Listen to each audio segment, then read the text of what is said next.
मैया काहे करताड़ू लेट हो, भोरही से करतानी हम तोहर बेट हो। अरे चला ना जल्दी। ठीक बा। आ गईली मैया काहे करताड़ू लेट हो। अच्छा। भोरही से करतानी हम तोहर बेट हो।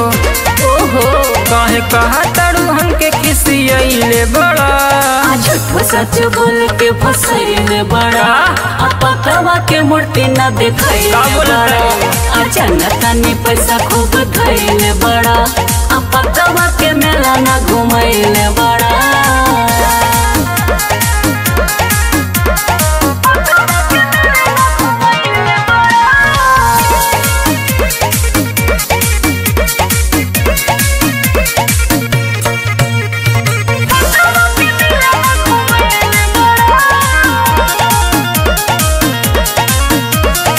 मेला घुमा दे तो के पक्कावा बाजार के, मूर्ति देखा दे महादेवा बाजार के।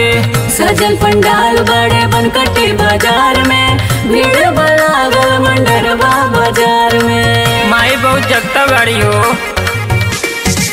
मेला घुमा दे तो के पक्कावा बाजार के, मूर्ति देखा दे महादेवा बाजार के। सजल पंडाल बड़े बनकटी बाजार में, भीड़ लागल मंडरवा बाजार में।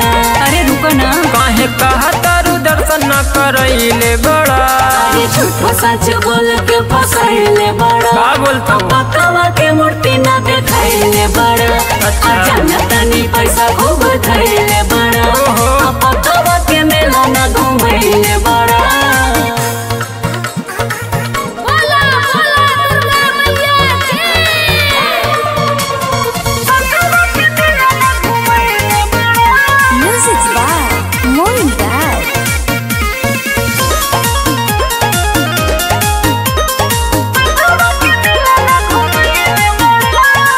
विंध्याचल धाम चल तो के घुमा दी, पुरजा गिर मेला धनी तो के देखा दी।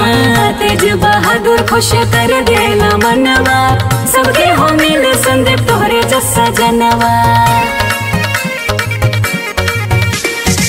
विंध्याचल धाम चल तो के घुमा दी, पुरजा गिर मेला धनी तो के देखा दी। तेज बहादुर खुश कर देला मनवा, सबके हो मिले संदीप तोहरे जैसा जनवा। चल मैया के चुनरी चढ़ैले अवा, अरे झूठो सच बोल के फसैले बड़ा, अपतवा के मूर्ति न देखैले बड़ा, अचानक नी पैसा खूब धैले बड़ा, अपतवा के मेला न घुमैले बड़ा। पिछले साल तू असही कैले रहल, असो ना होई हो।